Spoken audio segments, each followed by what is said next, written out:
এই গল্পটা শুনে জাস্ট আমি নিজে নিজে হাসতেছিলাম যে আসলে ঠিকই আছে, মানুষ আসলে যাই করে সে তাই ফেরতই পায়, কোনো না কোনো ভাবে সে ফেরতই পায়। একটা ভাইয়ার একটা আপুর সাথে 3 বছরের রিলেশন ছিল।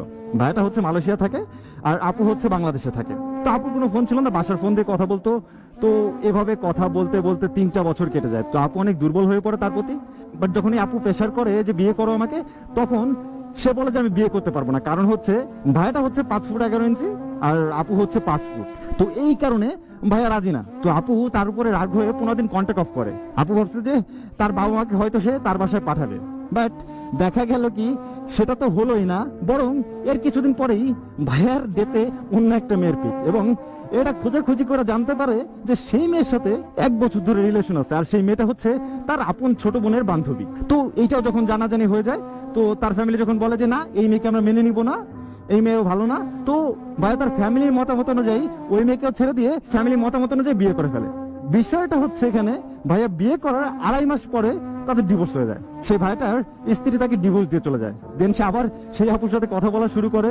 দেন আপু তাকে মেন্টালি সাপোর্ট দেয়, বাট সেই আপুকে না জানাই আবার কিছুদিন পরে সে আবার বিয়ে করে ফেলে। তো আপু অনেক কান্নাকাটি করে, অনেক কষ্ট পায়। প্রায় 2-3 মাস পরে আপু দেখে যে তার টিকটক গাড়িতে সেই ভাইটা বলতেছে যে তোর বদদোয়ার কারণে আমার সাথে এমন হয়েছে, আমার স্ত্রী বাচ্চাটা নষ্ট হয়ে গেছে। তো আপুর কথা হইতেছে যে প্রথম স্ত্রী যখন প্রেগনেন্ট ছিল তখন বাচ্চা নষ্ট করে তাকে ডিভোর্স দিয়ে চলে যায়, আর দ্বিতীয় স্ত্রীর বাচ্চা পেটে নষ্ট হয়ে যায়। তো এখানে আসলে আপুর তো কোনো দোষ নাই। কথা হইতেছে কি, যেমন কুকুর তেমন মুগুর একটা কথা আছে না, আসলে আপনি দুনিয়াতে যা করবেন, আপনি দুনিয়াকে যা দিবেন, আপনি তো তাই ফেরত পাবেন। ইন্ডিয়ান এটাই তো ঘুরে আসছে, তাই না?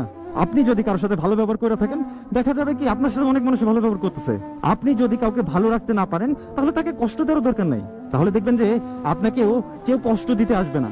যদি পারে ভালোবাসবে, আর না পারে কষ্টও দিবে না। বাট আপনি যদি ধোকা দেন, তো দেখবেন কি কেউ না কেউ আপনাকেও সেম জিনিসটা ফেরত দিচ্ছে।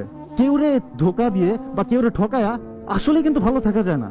মানুষ তার কর্মের শাস্তিটা কিছু হইলেও দুনিয়াতে পাওয়া যায়। তা আমি বলবো যে কেউ ধোকা দেওয়ার দরকার নাই, আর এই প্রেম প্রীতির ভিতরে আসারই দরকার নাই। কারণ এই প্রেম ভালোবাসা এইসব করে আসলে দিন শেষে কেউই ভালো নাই, দরকার নেই এসবের। একটা টাইম আসুক, দেন ডিসিশন নিয়ে বিয়েটা করে ফেলেন।